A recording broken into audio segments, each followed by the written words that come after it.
How do you define family? Your blood relatives? Or is it the people who raised you and you lived with as a kid? Maybe you've built your own family. Some folks call it their chosen family. Today, we're looking at all sorts of families and how people are creating their own. For me, it's all of the above. What about coming out to family? Coming out to your family can be one of the most painful and difficult things you can do. Some people are closeted all their lives. Others burst those doors open and never look back, like me from the womb. Everyone's story is different. We'll be talking with Sheila Weiss from PFLAG, and she'll share some stories and ideas on how to navigate coming out and how to support loved ones. And Mary Tavarozzi from Also Youth about their services to help young people find support beyond their family. And Mary's wife, Debbie Lansing, who has her own coming out story to her children. But first, building a family with children is a particular challenge for LGBTQ people. Many couples want children, but cannot. Discriminatory laws in some states make adoption extremely difficult or impossible. Surrogacy can be complicated and expensive. The legal process can be complicated and time-consuming.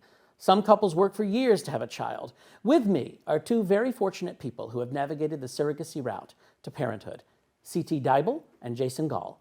How long have you two been together? And did I get your names right? I feel like I did. Yes, you did. Really? Pretty great. We've met before. Great. We had dinner once together, and there were a lot of vegan options. That's what I remember. Not really vegan. But anyway, how long have you two been together? And I know you told me, but I want to tell everyone watching. So we met maybe 15 years ago through mutual friends, and then we've been dating about 7, and we've been married for 4. Wow. Now, your stories are very interesting already, and we could do a whole other show on that because I learned so much about the two of you. You're very interesting people. And it's always nice to have dinner with people in Sarasota, especially when they're paying. Have you two always wanted a child? Yes. Yes. Yeah. In fact, when we were first dating, that was a conversation. Because, you know, I'm in my 40s, and if it's not going to happen, then this isn't... I wasn't going to keep dating if it wasn't going to end with a family. Right, right. Now, there's a lot of decision making that happens. So what made you sort of decide? Was there any discussion about the difference between surrogacy and adoption? And was there any? Why did you go with surrogacy ultimately? We were very 50-50, to be honest. We could see ourselves adopting. We could see ourselves doing surrogacy. He actually had a dream about an adoption. He was going to adopt a Syrian refugee baby and he already had the name picked out. It was a very vivid dream. So we were really 50-50.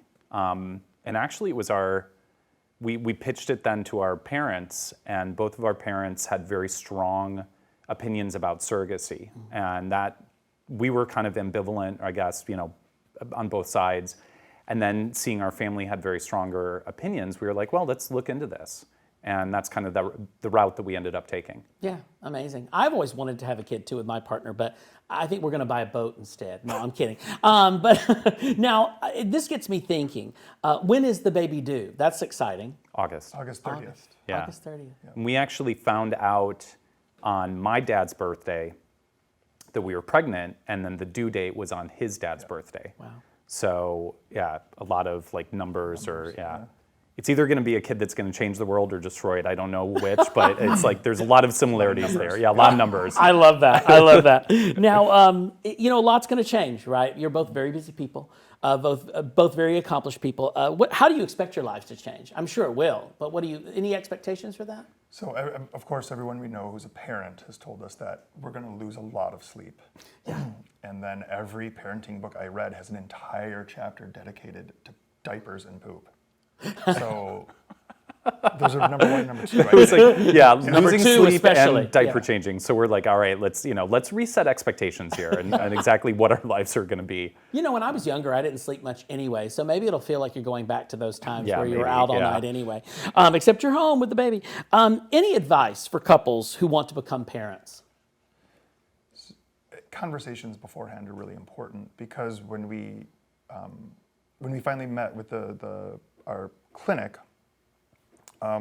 you have these long, difficult conversations on genetics, what do you do if the baby, if it's unhealthy? you have to have a plan. You have to have a birthing plan. And so we had already talked about a lot of that beforehand. You know, religion, how, where are you going to spend the holidays? You know, we would kind of, Jason loves hiking. We both love being outdoors. So we would go hiking and I would start pitching questions like blue sky, you know, like, hey, what would you do about this? And are we going to join a church? Are we going to do this? Are we going to do that? And we would just have these blue skies. And when we actually sat down then in front of our consultations on this, and they asked us all these questions, we already had a lot of it kind of nailed, and not nailed, but ironed out. It was really helpful. And even the clinic that we went to was like, wow, you guys have really talked about this, because a lot of them can be stumbling blocks. I mean, it seems like at every step in the process, there's something that can happen or change or be a kind of a conversation starter, and not always great conversations. You know, how are you going to handle a kid who's got Down syndrome? You know, what are you going to do? And there's some really What are you going to do if your husband dies before the baby's born? Right. Yeah, you have to have your wills made out. Yes. Very So, serious stuff. Honestly, just talk and plan it, and it's okay to say, I don't know, you know, and just revisit it later, you know, but definitely talk. I think the two things that really worked for us in our favor is that we just stumbled onto a really great law firm who actually had done a lot of LGBTQ advocacy already. And so that made it easy for us. I mean, as a gay couple, there's a lot of anxiety going through this process. Like, are we going to be discriminated against? Are they going to be just snide comments that we just don't, you know, your nerves are already frayed, you know? We lucked out though. We didn't really experience that. So definitely talk, definitely get a good legal representation, and then the clinic. It has to be it has to feel right. Yeah. Well, from chatting with you two over dinner, you both know how to plan things. You know what I mean? So this is exciting for the both of you. Thanks so much for sharing your story. And we want to see baby pictures sometime. So maybe I'll pop those in the next episode. Who knows? In our next segment, we'll continue to talk about family and creating your own, and coming out to your family if you're the child or the parent. And later, Beneva Fruitville has some answers.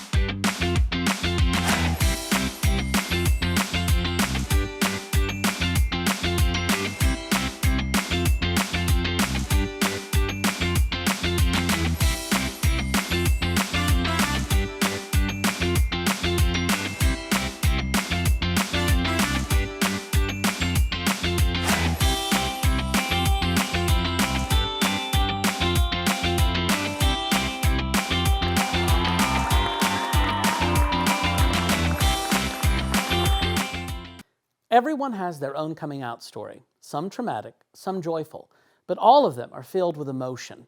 For the person who is coming out, or for family members who may be dealing with LGBTQ issues, perhaps for the first time. It isn't easy, but the long-term reward is being able to live authentically. One organization that offers support and education is PFLAG, Parents and Friends of Lesbians and Gays. PFLAG has been around for almost 50 years, and with 400 chapters and 200,000 members, it's one of the biggest LGBTQ support organizations out there. It's a pleasure today to have Sheila Weiss, Vice President of the Sarasota chapter. Sheila, welcome. Thank you. Now, I appreciate it. Tell me a little bit about the Sarasota chapter. Sure. The PFLAG Sarasota is 4 years old. We're a very small and lean organization. We began 4 years ago, went through the process, which is about a 7-8 month process of becoming a nonprofit. We meet on Monday evenings, currently through Zoom, provided by the National PFLAG organization out of Washington, D.C. It's from 6 o'clock until 7:30, the last Monday night of every month. Oh, that's great. Now, you're a proud mother of lesbian daughters. I am. That's great. Tell me a little bit about them. Sure, love to. That's my favorite subject. I love it. 2 grown women, Yeah. daughters, both of whom are lesbian. My older daughter lives with her wife of 13 years in Chicago. They're the proud parents of a 2.5-year-old, and I am a very proud grandmother.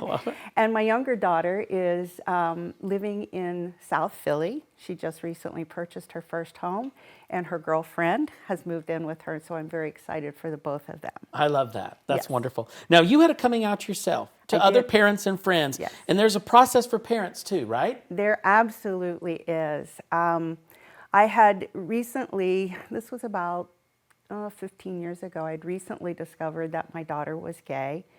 Had not shared it with a lot of people, even very, very close friends and family.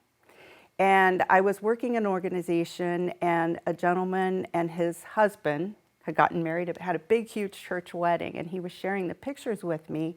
And of course, I started crying, and he said, "What is wrong with you?" And I said to him, whispering in a closed office, "My daughter is gay." And he said, "Girl, you need to come out of the closet." And I said, "I'm not gay." And he said, "But you are a parent of a gay person, and you need to be very vocal about that, and you need to share it, and you need to advocate." And he was right. So I started coming out of the closet, basically. Oh, Sheila, I love it. I love it. People sometimes create their own family if their biological or the family they grew up with aren't supportive. That's a tough thing. What advice do you have for those people? Be true to yourself, and it isn't easy. And as I tell family members and friends, and also gay people who I meet, choose wisely, be yourself. It's fearful, but trust someone. Children do not come out to their parents. Transgender people do not come out to their parents, so don't be insulted when you find out after the fact or much later. Be supportive and be willing to walk their path with them. I love that. Sheila, you're doing great work. Thank you so much for being here and sharing your story and telling us all about PFLAG. Now, we'll be right back after this.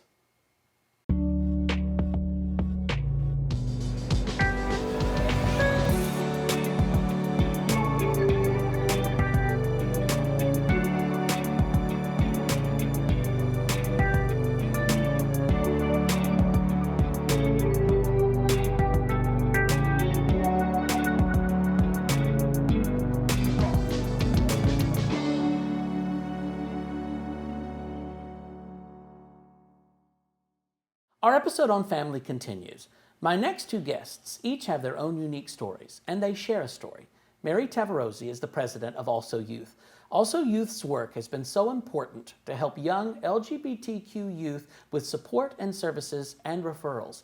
Even during the pandemic, Also Youth had regular Zoom meetings and did their best to keep teenagers and young adults from feeling isolated and alone.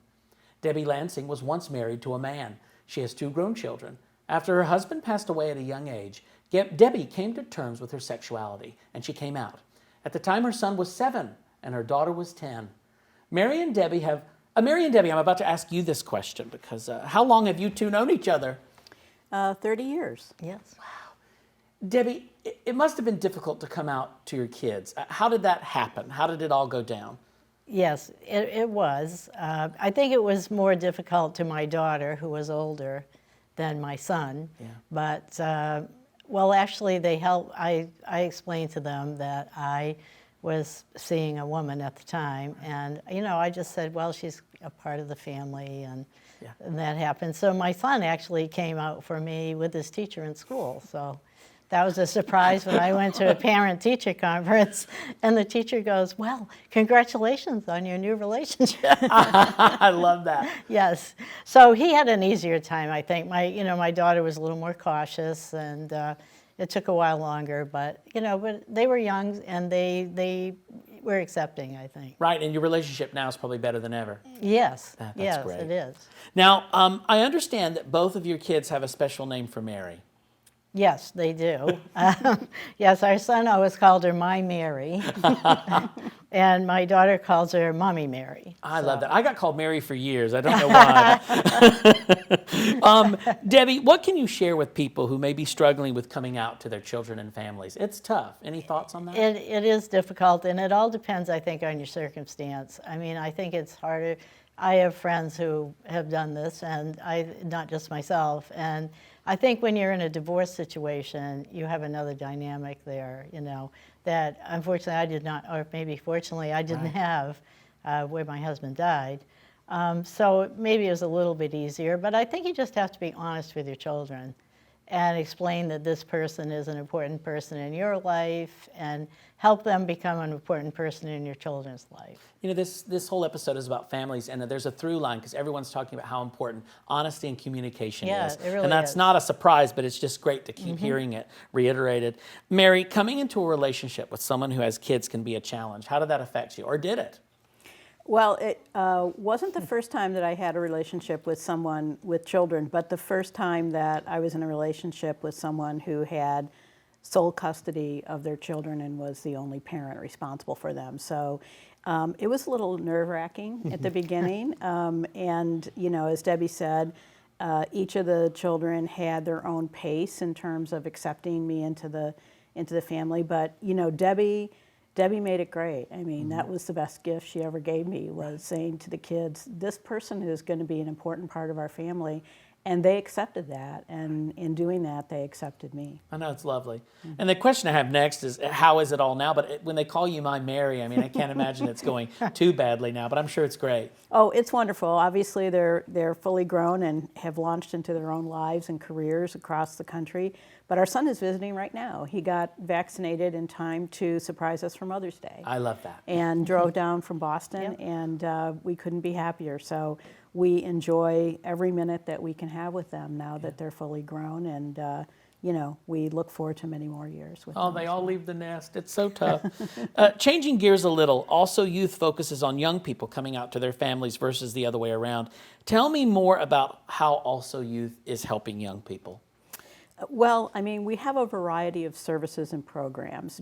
Obviously the most important thing is our safe space drop-in centers, which we now have two, one in Bradenton near Manatee Memorial Hospital and one here in downtown Sarasota on the edge of the Rosemary District. Knowing that they have a place to come, and we have reopened, so they can come physically now to the center, is really important, because sometimes it's the only place where during the week or weekend the youth can feel themselves, dress as how they like to dress, and interact with young people that they wish to interact with and be friends. On top of that, we have peer support group. Counseling is available. We have music, arts, pet therapy, field trips, leadership programs, and our scholarship programs. Our goal is to get these youth through adolescence and into young adulthood in a safe and healthy way, and hopefully launched, from an educational perspective with these scholarships as well. And you have a new executive director. We do. We got to meet Mickey Stone on an earlier show. Tell me about what's new aside from your new executive director for Also Youth. Well, obviously the merger of Also Youth with a smaller organization in Manatee County, Prism Youth, which created the opening to give us a second center, is very new for us, and we're excited about it. We also are increasing our staff. When we are fully staffed this summer, we will have 4 employees, which is the largest that Also Youth has ever been, because the need is so important. I mean, if anything, this year's legislative session showed us the fight is not over to protect our young people, and Also Youth is going to be there for them every step of the way. I love that. Great work. God, I meet so many great people today on this brunch show. See, if you go to brunch and you get out of the house, you meet amazing people. I want to thank you both so much for sharing your very personal stories. Coming out, whether as a young person to your parents or as a parent to your family, takes a lot of courage and support. Thank you both. Up next, we'll check out another delectable brunch spot with Ariel Blue, and Beneva Fruitville has some questions and answers.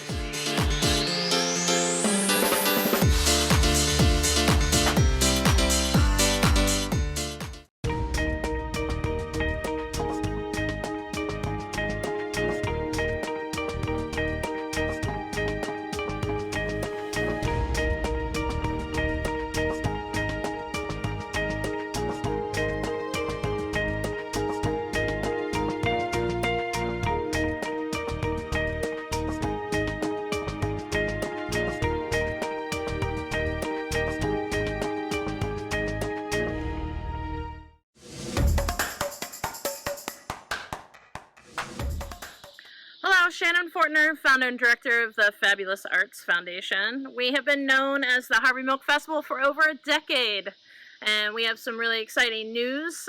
We were really grateful to share the life and legacy of Harvey Milk for over a decade, and now we are focusing more on our community and wanting to create and build a home to house our programming and all the events that we do, and creating a safe space for the community to come in and be a part of that. So we have some wonderful things that are on the horizon we've been working on for the past 5 years, and we are very excited about sharing that with you. But in the meantime, we have some wonderful events that are coming up that we've been working really hard on. We have combined the Music and Arts Fest normally in May with our Fabulous Independent Film Festival. And this is the 11th annual Fabulous Independent Film Festival, incorporating music and arts and kind of all the above, kind of all of our programming. So it's a wonderful opportunity with our new launch to kind of dabble in all of our programming. But we have, starting on September 23rd through October 2nd, 2 weeks of events. The 23rd is our opening night. It's an immersive art installation experience. The theme is Queer Utopia, and we're asking folks to dress up. What does Queer Utopia mean to you? So we also have on the 24th our dance performance with Bianca Russell, who's a contemporary dancer that will be performing at the Players Dance Studio on the 2nd floor. We also have on Saturday the 25th the music festival, which runs from 2:30 to 10:30 at night. We have Salmonella, the drag queen from New York that originally started her drag career here in Sarasota, so we're excited to have her come back and participate and kind of tease that we're doing a drag culture festival in 2022 in December. So we're excited about a lot of things, and Salmonella is going to be our host and also do a performance for us during the music festival to get us excited about that. And Moonkiss from New York City. We have several really amazing bands you could check out on the website. We also have on the 27th of September, we have a panel discussion called The Creatives Navigating Mental Health, and it's focused around musicians. And our intention is to kind of really help folks navigate around having that discussion around mental health. It's kind of had a sparse component in a lot of folks' lives, and I think it's just really important to start having these conversations. So we're excited about launching that new panel discussion platform. And then again on the 29th, which is going to be that Wednesday, is going to be our Outspoken event with spoken word artists from St. Pete, Tampa, and from Sarasota. You can check out on the website to find out who the spoken word artists. On the 30th of September through October 2nd, we have this amazing drive-in festival. We got 5 features, 5 shorts, kind of a little something for everyone. We're super excited to also be offering a virtual platform for our film festival as well. So, and that starts September 23rd through October 2nd. So you can check that out and explore some of the films that I got to program this year.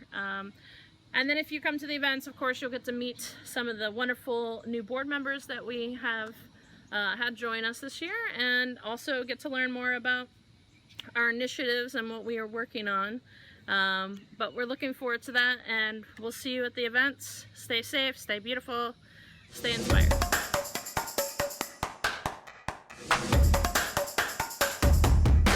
So it's time to check out another spot with Ariel Blue. Hey Matthew, thanks for having me back. I know what you're thinking, where in the world are you? I'm at Crop. And yes, it's not our typical brunch spot, but let me tell you, Crop has some amazing, delicious treats for you for brunch, and also for those cocktail lovers too. I'm sitting here with Karen, the co-founder of Crop. Tell us a little about these nice pressed juices that you have. Well, you know, Ariel, we started and opened Crop about 9 years ago to really focus on our cold pressed juice. We're 100% organic 100% of the time. We focus so much on leafy greens, we actually pour them separately into each bottle so you know exactly what you're getting. And as you know, we're all very deficient in the leafy green category, yes, and they are so nutrient dense. So that's really why we opened Crop. We have everything 100% leafy greens, all the way down to 100% leafy fruit juices for to meet anybody's needs. So besides the juices, if I came for brunch and I wanted a juice but also something to eat, and I know this place is vegan. Is everything vegan? Everything's vegan 100% and also 100% gluten-free. But you know what? Because I've come here before, Matthew. The food, it doesn't taste like what we think vegan food is. How it's like, oh, it tastes, I don't know, fibery or something. This food tastes good. It does. We focus on the nutrient density, but also the quality. And along with that comes with taste. We all know that there are some vegan foods that we know that just probably aren't the best for us. Yeah. But we really focus on the nutrient density and really clean ingredients. And that makes a difference, we know, in our palate, right? Absolutely. So that's what we focus on It here. tastes good, we feel better, we want more. That's right. And so besides the food and these delicious drinks, right here, there is a donut. That's right. Tuesdays and Thursdays, we make our donuts. I can get a sweet and a treat because the juices themselves are treats to our body. But if we're still wanting that sweet feeling or taste, we can get this. That's and correct.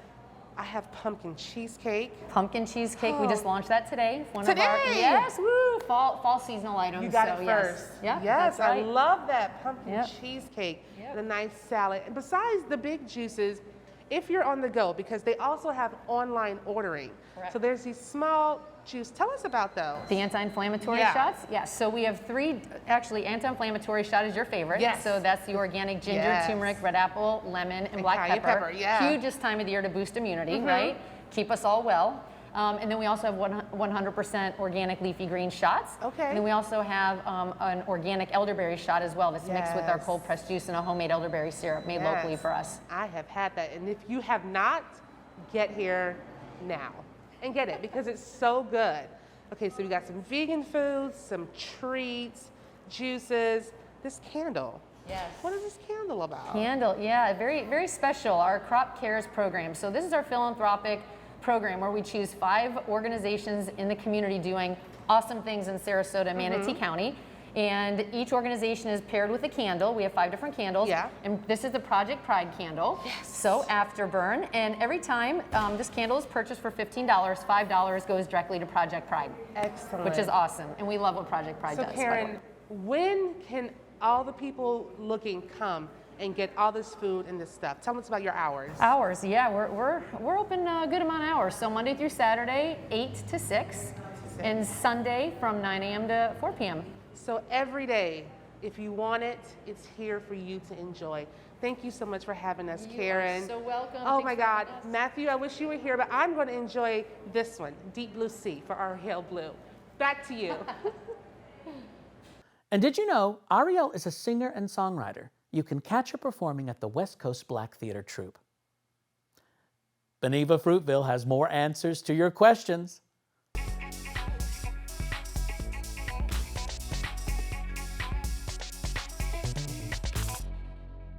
Hi there, friends, and welcome back to another segment of Ask Beneva, the segment where you can ask me anything, literally anything in the world, and I will answer it for you. Now, today's first question is, what are you going to be for Halloween? Yes, it's time for Halloween again, the gay Christmas, if you will. So like most in the LGBTQ community, I celebrate multiple days of Halloween. Yes, I like to get dressed up all the time. So one of my costumes this year is I'm going to be a sexy 1940 starlet, Miss Scarlet from Clue. Try saying that 5 times. Starlet, Miss Scarlet from Clue. Haha! And then also, I'm going to be Dorothy from The Wizard of Oz, but kind of a dark take, a moody, like, what if Oz stayed in black and white? Ooh. So that's what I'm going to be for Gay Christmas, also known as Halloween. You just recently celebrated your 46th birthday. You look spectacular. What are your beauty secrets? Well, to be honest with you, I don't have any. I know I should be one of those people that like does this like schmancy beauty routine where I wash my face and like put on all these moisturizers and stuff. I actually just use whatever I can find. Like I use like the Cetaphil stuff to take my makeup off, and then like if I have a moisturizer, I really like spray moisturizers, like the squirt kind, because I like things squirted in my face. Don't get naughty. And so yeah, I just kind of use what I have around the house. That's my beauty secret. Just have a kind soul and get vaccinated. I'm worried about losing my family when I come out as trans. Any advice? That's always a tough one. First of all, you're incredibly brave, and welcome to the LGBTQ family. But most importantly, and I know it's a little trite, but things will always get better. It will get better. And if your family doesn't necessarily come around to your coming out and how you're presenting and your new pronouns, just know that there are people out there who loves you. There's a community, especially here in Sarasota, who loves you and will accept you and embrace you.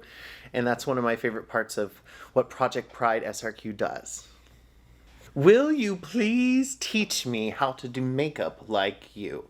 Now, I get asked this question all the time. Like, will you teach me how to do makeup? Will you do a YouTube channel? And I'll have to be perfectly honest when I say, I started off like doing some online tutorials, and then I got a lot of like people who were like, you're not very good and you shouldn't do this. And it really kind of like bothered me. So that's why I stopped doing online stuff.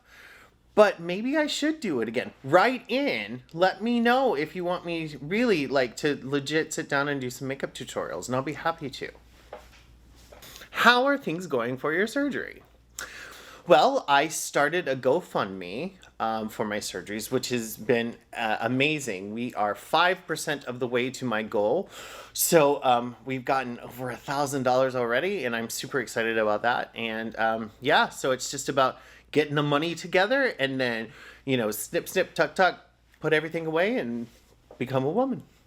Well, this is all the time we have for our Ask Beneva segment. I would love to personally thank Bookstore One Sarasota for this gorgeous setting. Also, Project Pride SRQ for everything that they do. And if you have any burning questions, please send them to me. You can contact me on Facebook, Beneva Fruitville. You can contact me on Instagram at BenevaF, or always go to my website, www.benevafruitville.com. And remember, you may not remember the question, but you'll always remember the answer when you ask Beneva.